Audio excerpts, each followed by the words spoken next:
ആപ്കി അദാലത്തിൽ opposition leader Adhir Ranjan ചൗധരിയുടെ മേലുള്ള അടുത്ത കുറ്റാരോപണം അദ്ദേഹം വളരെയധികം ഇറസ്പോൺസിബിൾ ആണ് എന്നുള്ളതാണ്. അധിർ രഞ്ജൻ സർ, താങ്കൾ ലീഡർ ഓഫ് ദി ഓപ്പോസിഷൻ ആണ്. കുറച്ച് റെസ്പോൺസ് ഉള്ള ഒരു പോസ്റ്റിംഗ് ആണ്. ആ സ്ഥാനത്ത് ഒരിക്കൽ നോക്കിയാൽ പ്രണബ് മുഖർജി സാർ ഉണ്ടായിരുന്നു. ജനങ്ങൾ എന്താണ് പറയുന്നതെന്ന് വെച്ചാൽ ഇത്രയും ഉത്തരവാദിത്തത്തോടെ ദാദാന്ന് വിളിക്കുന്നു, പക്ഷേ ഇറസ്പോൺസിബിൾ ആയിട്ട് താങ്കൾ സംസാരിക്കുന്നു. ഇതിന് താങ്കളുടെ ഉത്തരം എന്താണ്? അതൊക്കെ ശരി, പക്ഷെ എന്തെങ്കിലും പറഞ്ഞിട്ട് രക്ഷപ്പെടാൻ ഞാൻ ആഗ്രഹിക്കുന്നു. അതെങ്ങനെ? താങ്കൾ ഒന്നിനു പുറകെ ഒന്നായി വരികയാണെങ്കിൽ ഞാൻ 100% താങ്കൾ പറയുമ്പോൾ ചില കാര്യങ്ങൾ ഞാനും കൂടെ റിലാക്സ് ആയിട്ട് പറഞ്ഞോളൂ. പറഞ്ഞോളൂ. താങ്കൾ നോ കോൺഫിഡൻസ് മോഷന് വേണ്ടി സംസാരിക്കാൻ ഒരു ചാൻസ് കിട്ടിയപ്പോൾ താങ്കൾ പ്രധാനമന്ത്രിയെ നീരവ് മോഡിയോട് കമ്പയർ ചെയ്തെന്ന് കേട്ടു. നീരവിന്റെ അർത്ഥം സൈലൻസ്, ശാന്തമായിരിക്കുന്നത്, സൈലൻസ്. ഞാൻ ഈ രാജ്യത്തിന്റെ പ്രധാനമന്ത്രിക്കെതിരെ അവരെ വിഷമിപ്പിക്കാനായി, അദ്ദേഹത്തെ അപമാനിക്കുന്നതിനായി ഇതുവരെയും ഒരു കാര്യവും ഞാൻ പറഞ്ഞിട്ടില്ല. ഞാൻ പറയുന്നത് 100% സത്യം. മണിപ്പൂരിൽ ആ കലാപം നടക്കുമ്പോൾ ഞങ്ങൾ പോയപ്പോ മണിപ്പൂരിന്റെ ആ മോശമായ അവസ്ഥയ്ക്ക് നിങ്ങൾക്കത് പെട്ടെന്ന് മനസ്സിലാവില്ല. ഒട്ടുമിക്ക മണിപ്പൂരും 2 പകുതിയായി പിരിഞ്ഞുപോയി. വെളിയിലെവിടെയോ മലമ്പ്രദേശത്ത് താമസിക്കുന്നവർ, അവർക്ക് താഴെ ഇറങ്ങാൻ പറ്റുന്നില്ല, ഇറങ്ങി വരാൻ പറ്റുന്നില്ല. അവരെവിടെയാണോ അവിടുന്ന് വെളിയിലോട്ട് പോകാനും പറ്റുന്നില്ല.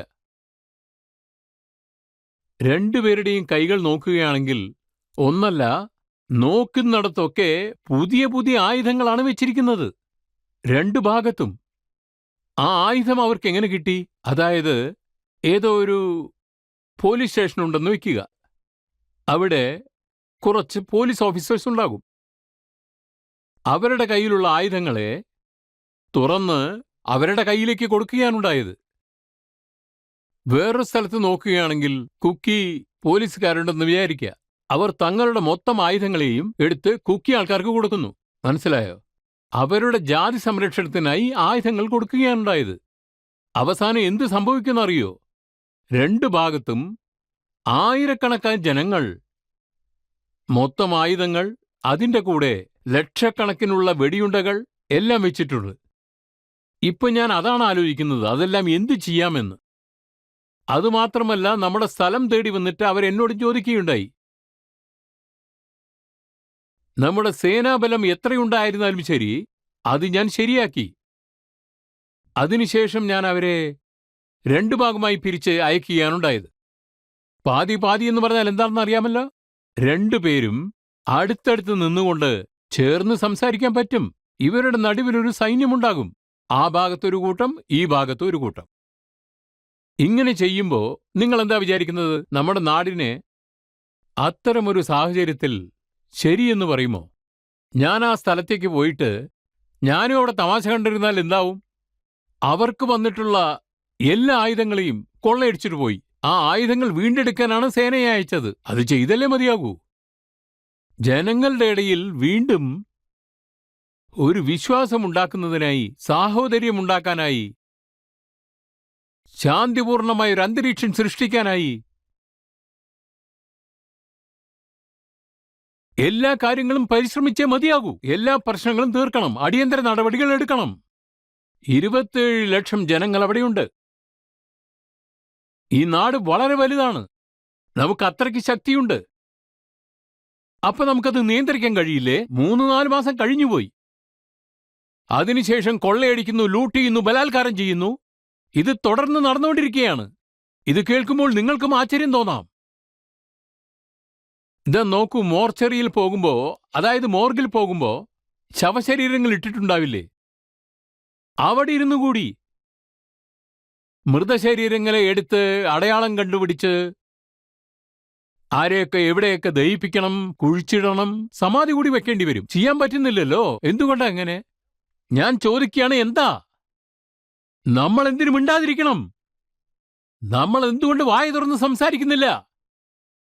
മണിപ്പൂരിൽ നടന്ന ആ കലാപം ഇന്ത്യയിലെ ഒരു പ്രധാന സ്ഥലത്ത് നോക്കൂ, ഈ ഡൽഹിയോ എവിടെയോ ആയിക്കോട്ടെ, UP ആകട്ടെ, ഹരിയാന ആകട്ടെ, രാജസ്ഥാൻ ആകട്ടെ, മെയിൻ സ്ഥലത്തെല്ലാം ഇങ്ങനൊരു സംഭവം, ഇങ്ങനൊരു കലാപം നടന്നു എന്ന് പറഞ്ഞാൽ ഗവൺമെന്റിന് വെറുതെ ഇരിക്കാൻ കഴിയുമോ? അപ്പൊ ഗവൺമെന്റ് മിണ്ടാതെ ഒന്നും ചെയ്യാതെ പക്ഷെ ചില ഇരുന്നാൽ കാര്യങ്ങളിൽ താങ്കൾ വളരെ ഉത്തരവാദിത്തത്തോടെ സംസാരിച്ചു, നല്ല കാര്യങ്ങളും പറഞ്ഞു. പക്ഷെ പാർലമെന്റിൽ താങ്കൾ എന്താണ് പറഞ്ഞത്? അവിടെ താങ്കൾ അതെ, നീരവ് മോദി എന്നാണ് ഞാൻ പറഞ്ഞത്. എന്തുകൊണ്ടാ പറഞ്ഞതെന്ന് വെച്ചാൽ, എന്നെ പറയട്ടെ.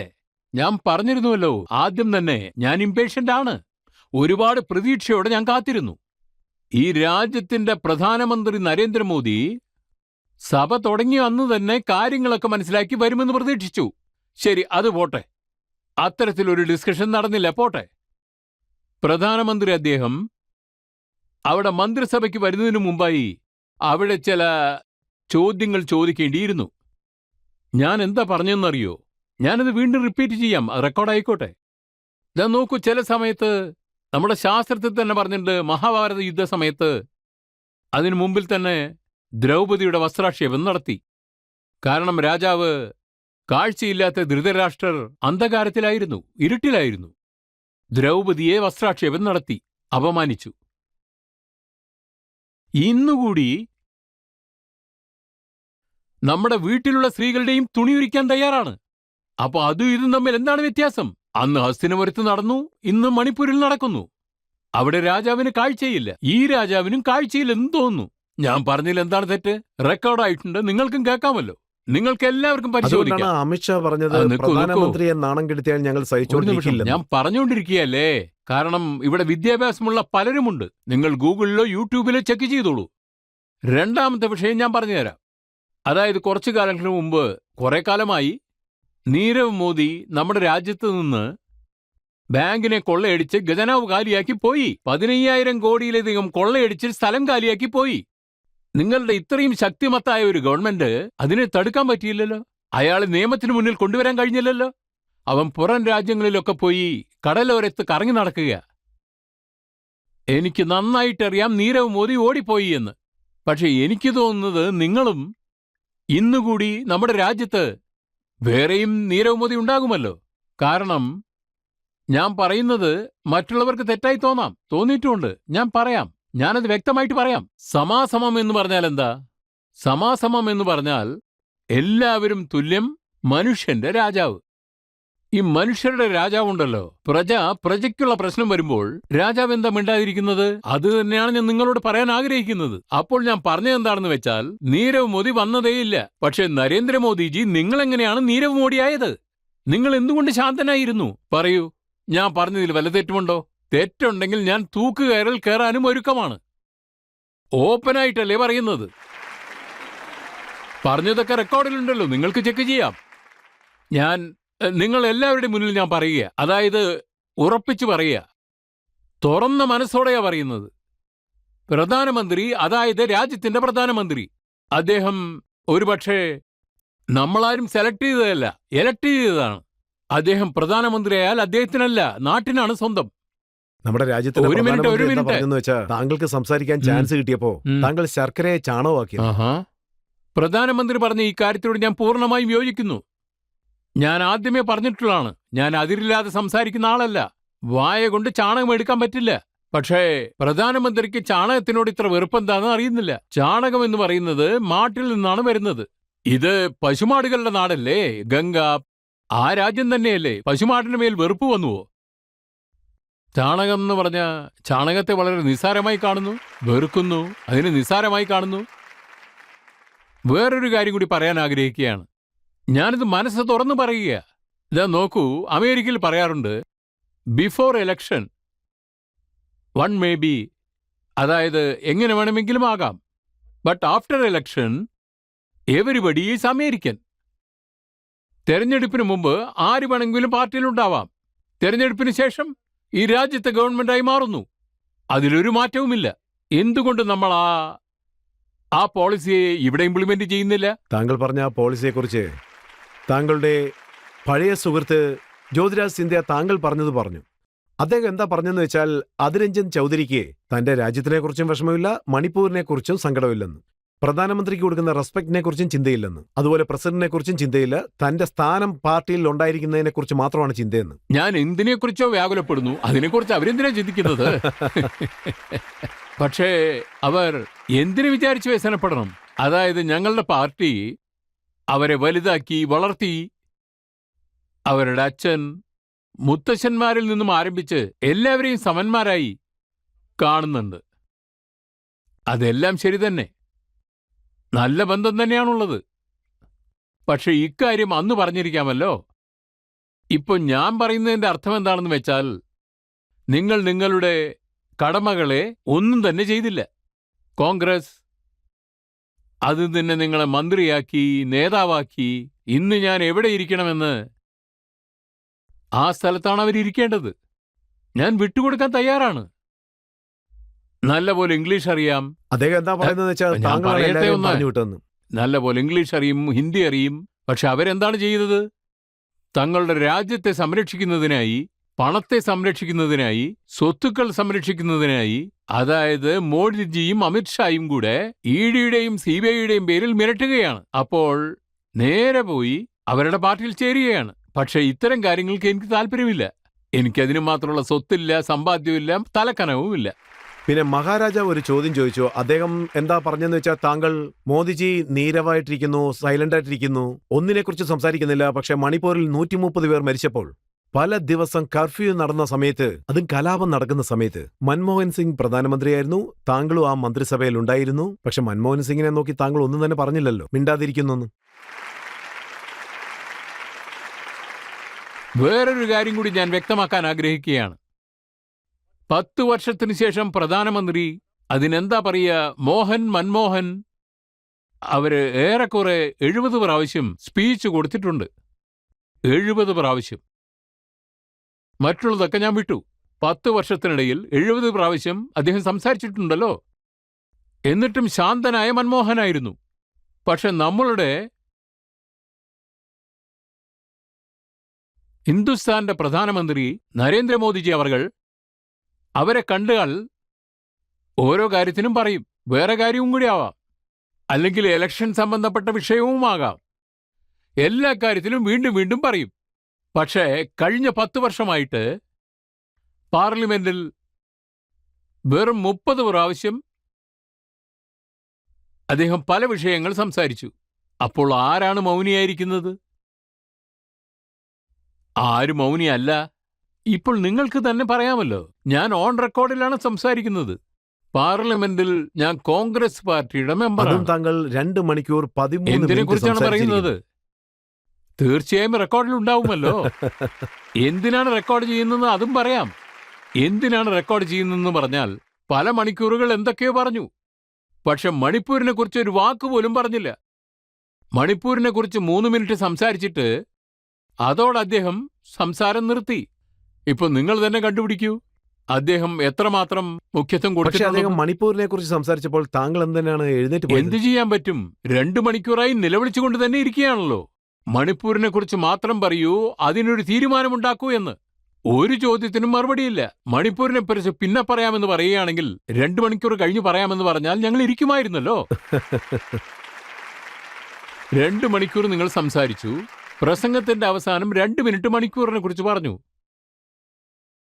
അപ്പൊ എന്ത് ചെയ്യാൻ പറ്റും? ഇരുന്നിരുന്നിരുന്ന് ആകെ ക്ഷീണിച്ചുപോയി. അവരുടെ മന്ത്രിമാരും ക്ഷീണിച്ചുപോയി. നിങ്ങൾ ആ വിഷ്വൽസ് നോക്കൂ, അതിലെല്ലാം അതുണ്ടാവും.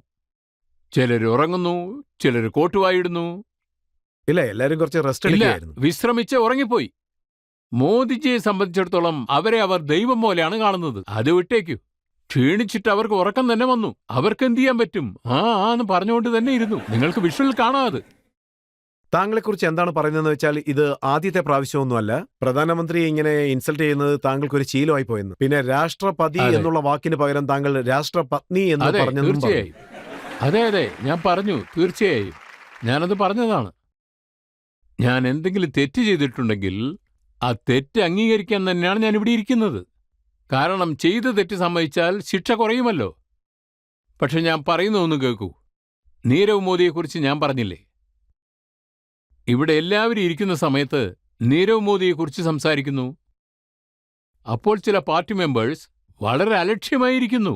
നോക്കൂ, താങ്കൾ പറയുന്നത് പോലെ അവർ അത്രയ്ക്ക് പാവങ്ങളൊന്നുമല്ല. നിൽക്കൂ, ഞാൻ പറഞ്ഞ താങ്കൾ ഇതിന് അവസാനിച്ചില്ലല്ലോ. ഉത്തരം പറയൂ. അതായത് പിന്നെ താങ്കൾ ഈ കാര്യം കേൾക്കണം. താങ്കൾ നീരവ് മോഡി എന്ന് അദ്ദേഹത്തിനെ വിളിച്ചാൽ അത് വേറെ കാര്യമാണ്. പക്ഷെ താങ്കൾ പറഞ്ഞത്, എനിക്ക് തോന്നുന്നത് നീരവ് മോഡി നമ്മുടെ രാജ്യത്തിന്റെ 1000 കോടി മോഷ്ടിച്ചു, ആ പിന്നെ കരീബിയൻ രാജ്യങ്ങളിലിരുന്ന് കളിച്ചുകൊണ്ടിരിക്കുകയാണ്. ആ പക്ഷേ ഇതൊക്കെ കാണുമ്പോൾ എനിക്ക് തോന്നുന്നത് നരേന്ദ്രമോദി നീരവ് മോഡിയായി ആ. മാറിയെന്നാണ്. ഇതിനെന്ത് പറയും? ഇതിന്റെ എന്താ അർത്ഥം? മണിപ്പൂർ കലാപത്തെ കുറിച്ചാണ് പറയുന്നത്. സമ്മതിക്കുന്നോ? ഇല്ല, മണിപ്പൂർ കലാപത്തെ കുറിച്ചാണ് പറയുന്നത്. അതുകൊണ്ടാണ് അദ്ദേഹം നീരവായെന്ന് പറഞ്ഞത്. ഇല്ല, ഇത് ഒരു ബാക്ക്ഗ്രൗണ്ടിൽ മിനിറ്റ്. നോക്കുമ്പോൾ തന്നെ മനസ്സിലാവുന്നത്. നിൽക്കൂ. എനിക്കിതിൽ തോന്നുന്നത് എന്താന്ന് അത് പല വെച്ചാൽ, കാര്യങ്ങളും ഉണ്ടാവാം. ഇപ്പൊ നിങ്ങൾക്ക് നോക്കുകയാണെങ്കിൽ ഞാൻ എന്തർത്ഥത്തിലാണെന്ന് പറഞ്ഞെന്ന് അറിയാം. ഞാൻ എന്തുകൊണ്ട് അങ്ങനെ പറഞ്ഞെന്നും അറിയാം. പക്ഷെ നോക്കൂ, നിൽക്കൂ, താങ്കൾ നിൽക്കൂ, നിൽക്കൂ. രാഷ്ട്രീയ ഞാനൊന്ന് പത്നി എന്ന് വിളിച്ചത് പറഞ്ഞോട്ടെ. ഞാൻ അതിനെപ്പറ്റി പറയുന്നത് എന്താണ് കേൾക്കൂ, അഭിപ്രായം? ശ്രദ്ധിച്ചു കേട്ടോളൂ. അന്ന് ആ പാർലമെന്റിൽ മര്യാദയില്ലാതെ സംസാരിച്ചാൽ നമ്മൾ ചോദിക്കുമല്ലോ, എന്തിനങ്ങനെ ഒരു കാര്യം പറഞ്ഞു എന്ന് ചോദിക്കില്ലേ? വീണ്ടും വീണ്ടും പറയാൻ തയ്യാറാണെന്ന് ഞാൻ പറഞ്ഞു. സംസാരിക്കാൻ എനിക്ക് അവസരം തരൂ എന്ന് പറഞ്ഞു. എനിക്ക് സംസാരിക്കാൻ അനുവാദം തന്നിരുന്നുവെങ്കിൽ ഇപ്പൊ നമ്മൾ എല്ലാവരും കൂടി എങ്ങനെ സംസാരിക്കുന്നുവോ അതേപോലെ അവിടെയും സംസാരിക്കുമായിരുന്നല്ലോ. പക്ഷെ ഈ നിലയല്ലല്ലോ അവിടെയുള്ളത്. സംസാരിക്കാൻ അവസരമേ ഇല്ല. പിന്നെ എന്ത് ചെയ്യാൻ പറ്റും? അവരവിടുന്ന് ഓടി വരുന്നു, നമ്മളെ നോക്കി ഓടി ഓടി വരുന്നു നമ്മളെ അടിക്കാനായിട്ട്. യുപിയുടെ വലിയ ഫയൽവാന്മാർ. എന്നിട്ടും ഞാൻ ഭയപ്പെട്ടില്ല, ഞാൻ തയ്യാറായിരുന്നു. അപ്പൊ കൂടി ഞാൻ പറഞ്ഞു, നല്ലോണം കേട്ടിട്ട് പോകൂ, പറയുന്നത് മുഴുവൻ കേട്ടിട്ട് പോകൂ. പറഞ്ഞത് കേട്ടിട്ടുണ്ടോ? നരേന്ദ്രന്റെ ജോലി എന്താ? ഞാൻ എന്തിനാണ് നിരവ് എന്ന് പറയുന്നത്? ഇവിടെ നോക്കൂ, ഞാൻ നിങ്ങളോട് നിങ്ങളുടെ മുന്നിൽ തന്നെ ഒരു ചോദ്യം ചോദിക്കുകയാണ്. സത്തറൂർ പാർട്ടിയുടെ എന്ത് പ്രശ്നമായാലും അവിടെ ഇരിക്കുന്നുണ്ടല്ലോ. ഞാനിവിടെ ഒറ്റയ്ക്കിരിക്കുന്നു, മറ്റുള്ളവരൊക്കെ ചുറ്റും. ഏതെങ്കിലും ഒരു തെറ്റ് സ്ഥിരീകരിച്ചാൽ ഞാൻ എന്റെ രാഷ്ട്രീയ ജീവിതം അവസാനിപ്പിക്കും. എല്ലാവരുടെ മുന്നിലും പറയുക, ചാലഞ്ച് ചെയ്യുക. വളരെ നല്ല കാര്യമാണ് താങ്കൾ പറഞ്ഞത്. വളരെ നല്ല കാര്യം. ശരി, ഓക്കെ. നീരവ് മോദിയെ കുറിച്ച് നമ്മൾ ധാരാളം സംസാരിച്ചു കഴിഞ്ഞു. താങ്കൾ പ്രസിഡന്റിനെ രാഷ്ട്രപത്നി എന്നാണ് വിളിച്ചിരിക്കുന്നത്. രാഷ്ട്രപതിയോട് പോയി ക്ഷമ ചോദിക്കുമെന്നും താങ്കൾ ഇത് പറഞ്ഞു. നോക്കൂ, ഞാൻ ബംഗാളിലാണ്. ഇവിടെ വരുമ്പോഴാണ് ഹിന്ദിയിൽ സംസാരിക്കുന്നത്. മാക്സിമം ഹിന്ദിയിൽ തന്നെയാണ് സംസാരിക്കുന്നത്. പക്ഷേ ഞാനൊരു ബംഗാളിയാണ്. ഞങ്ങൾ എങ്ങനെയാണെന്ന് വെച്ചാൽ ഭാര്യയും ഭർത്താവിനും വെവ്വേറെ കാണും. പെണ്ണുങ്ങളെന്ന് പറഞ്ഞാൽ പത്നി, ആണുങ്ങളെന്ന് വെച്ചാൽ പതി. അങ്ങനെയാണ് കാണുന്നത്. രാഷ്ട്രപതി എന്നുള്ളത് ഒരു ന്യൂട്രൽ ജെൻഡറാണ്. താങ്കൾ തന്നെ പറ, താങ്കൾ നിൽക്കൂ, നിൽക്കൂ, എന്തുകൊണ്ട് ഒരു നിമിഷം ക്ഷമ നിൽക്കൂ. ചോദിച്ചില്ല? ഞാൻ ഇവരോടൊക്കെ ഒരു കാര്യം പറഞ്ഞോട്ടെ. ഇല്ല, അവർക്ക് എല്ലാ കാര്യങ്ങളും അറിയാം. രാഷ്ട്രീയപതി നിങ്ങൾക്കറിയില്ല. അതായത് അത് ഞാൻ എന്താ ചോദിക്കുന്നത് വെച്ചാൽ, താങ്കൾ എന്നെ പറയാൻ അതും അനുവദിക്കൂ. താങ്കൾ തന്നെയല്ലേ പറഞ്ഞത്? ശ്രീമതി ദ്രൗപദി മുർമുറിന്റെ അടുത്ത് പോയിട്ട് ക്ഷമ ചോദിക്കുമെന്ന് പറഞ്ഞിരുന്നില്ലേ? താങ്കൾ ചെയ്തോ അങ്ങനെ? ലെറ്റർ എഴുതി അയച്ചു കഴിഞ്ഞു. അതിനുശേഷം നിങ്ങളുടെ അടുത്ത് വന്നില്ലല്ലോ. എല്ലാം അറിയുമെന്ന് പറയുന്നു, ഇതെങ്ങനെ അറിയാതെ പോയി? ലെറ്റർ എഴുതിയിരുന്നു, വെറുതെ അല്ല. ലെറ്റർ എഴുതിയിട്ട് അതിൽ സിഗ്നേച്ചർ ഇട്ടിട്ട് എല്ലാ മീഡിയയിലും കൊടുത്തതിന് ശേഷമാണ് ഞാൻ നിങ്ങൾക്ക് അയച്ചു എന്ന് അവരോടും പറഞ്ഞത്. ഇന്നല്ല, ഒരുപാട് ദിവസങ്ങൾക്ക് മുന്നേ. പക്ഷെ അത് നിങ്ങൾ വിട്ടിട്ടില്ല. ശരി, ഓക്കെ, നിൽക്കൂ, അത് നിൽക്കൂ. വിട്ടേക്ക്. ഇതാണ് ഞാൻ പറയാൻ വന്നത്. പല കാര്യങ്ങളും നിങ്ങൾ അറിയാതെ പോകും. നമ്മൾ പ്രസിഡന്റ്, പ്രൈം മിനിസ്റ്റർ ഇവരെ കുറിച്ച് ധാരാളം സംസാരിച്ചു കഴിഞ്ഞു. യൂറോപ്യൻ പാർലമെന്റിൽ നിന്നും വന്നവർ ജമ്മു കാശ്മീരിൽ പോയിരുന്നു. അവരെക്കുറിച്ചും താങ്കൾ പറഞ്ഞിരുന്നു ഇവരാരും ഒരിക്കലും നന്നാവില്ലെന്ന്. ആ, തീർച്ചയായും. ഒരു മിനിറ്റ്. ഞാൻ എന്താ പറഞ്ഞതെന്ന് വെച്ചാൽ, അവിടെ നമ്മൾ ഇന്ത്യക്കാരായിട്ട് കൂടി അവിടെ പോകാൻ പറ്റിയില്ല. ജമ്മു കാശ്മീരിനെ കുറിച്ച് നിങ്ങൾക്ക് ഒരുപക്ഷെ അറിയാം, അറിയാതെയും ഇരിക്കാം. നിങ്ങൾ നമ്മുടെ രാജ്യത്തിന്റെ നേതാവെന്ന് പറയൂ, സാധാരണ ആളെന്ന് പറയൂ, ആരും അത്ര എളുപ്പം അവിടെ പോകാൻ പറ്റില്ല. അതാണ് സത്യം. അവിടെ ആർട്ടിക്കിൾ 370 അതുപോലെ തന്നെയുണ്ട്. അപ്പോ ആ സമയത്ത് എന്തിനു വേണ്ടി തടസ്സവാദം ഉന്നയിച്ചു? യൂറോപ്യൻ പാർലമെന്റ് ആൾക്കാരെ അവിടേക്ക് അയച്ചു. എന്തിനാണ് അവിടെ പോയത്? അവരെ എവിടെയും പോകാൻ സമ്മതിച്ചില്ല. അവർക്കെല്ലാവർക്കും ആരെയും കാണാനും അനുമതി കൊടുത്തില്ല. ടോട്ടൽ ഇന്റർനെറ്റ് തന്നെ ഡിസ്കണക്ട് ചെയ്തു. അതിനുശേഷം ചിലരെ മാത്രം കണ്ടിട്ടുണ്ട്. ആ ആൾക്കാരെ കൂട്ടിയിട്ട് ഹോട്ടലിൽ താമസിപ്പിച്ചിട്ട് ഉടനെ തന്നെ നമ്മുടെ ആർമിയെ അവിടെ കൊണ്ടുവന്നിട്ട് അങ്ങനെ ഉടനെ തന്നെ ഒരു പിക്ചർ കാണിക്കാൻ ആഗ്രഹിച്ചു. അതാണ് തെറ്റ്. അതുകൊണ്ടാണ് പറഞ്ഞത് ഇതെല്ലാം ഒരു നാടകമാണെന്ന്. തീർച്ചയായും. അല്ല, ഞാൻ എന്തുകൊണ്ടാ പറയുന്നതെന്ന് വെച്ചാൽ, ഒരു നിമിഷം. ഞാൻ എന്തുകൊണ്ടാ പറഞ്ഞതെന്ന് വെച്ചാൽ, നല്ലോണം കേട്ടോളൂ. ഞാൻ ഹിന്ദി പഠിച്ചുകൊണ്ടിരിക്കുകയാണല്ലോ. ഹിന്ദി അറിയാവുന്നതുകൊണ്ടാ പറയുന്നത്. പക്ഷെ താങ്കൾ ശരിക്ക് ഹിന്ദി പഠിച്ചിട്ടില്ലെന്ന് തോന്നുന്നു.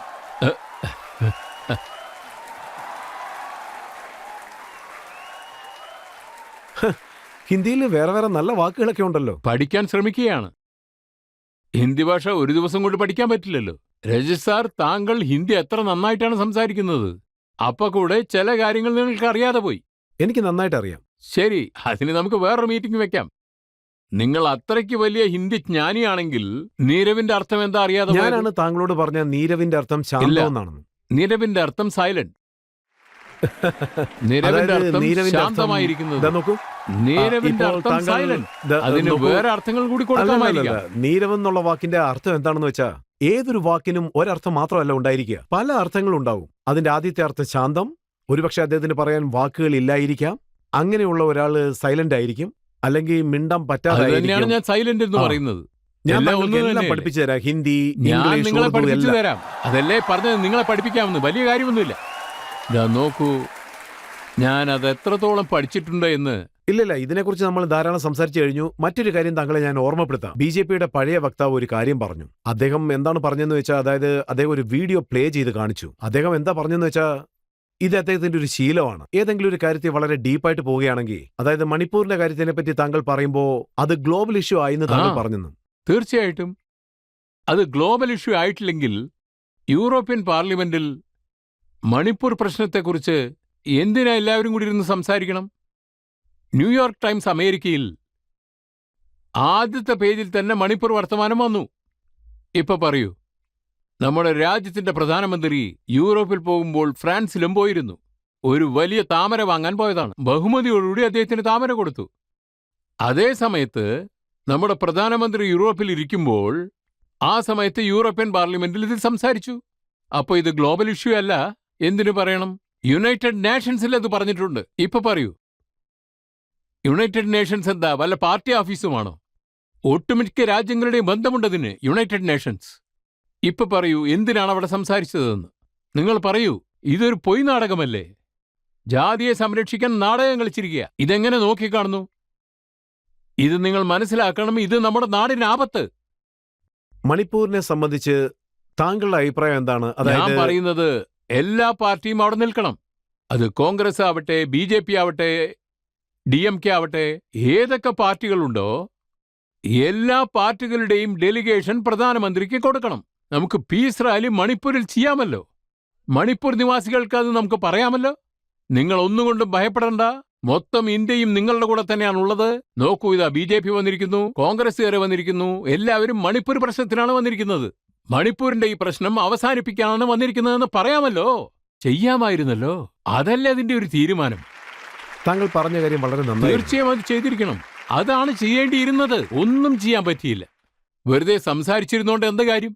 ഇത് ഓരോരുത്തരും പറഞ്ഞുകൊണ്ടിരുന്നിട്ട് എന്താ കാര്യം? വെറുതെ ആയിരുന്നാൽ കാര്യങ്ങൾ നടക്കുവോ? നമുക്ക് എന്ത് ചെയ്യാൻ പറ്റും? താങ്കൾ ഒരു നിമിഷം, എല്ലാവർക്കും അറിയാവുന്ന കാര്യമാണ്.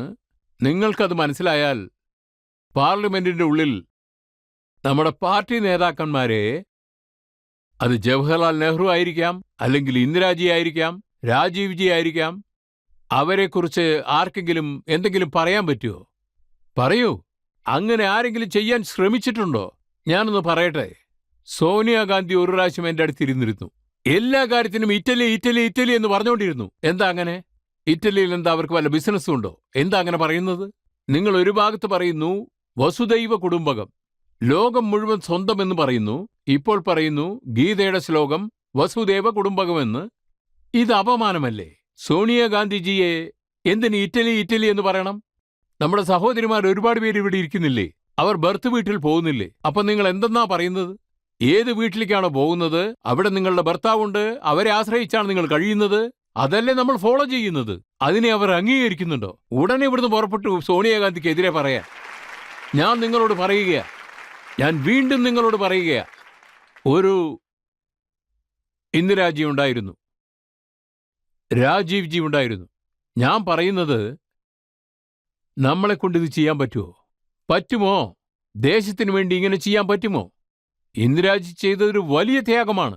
രാജീവ് ജി ചെയ്തതും വലിയൊരു ത്യാഗമാണ്. ഒരു കുടുംബത്തിൽ 3 പ്രധാനമന്ത്രിമാർ, ജവഹർലാൽ നെഹ്റു, ഇന്ദിരാഗാന്ധി, രാജീവ് ഗാന്ധി. ഇപ്പൊ ആ കുടുംബത്തിൽ 2004 സോണിയാഗാന്ധി ഒരു വിഷയം അവർ പറഞ്ഞു, പ്രധാനമന്ത്രിയാകാമായിരുന്നു.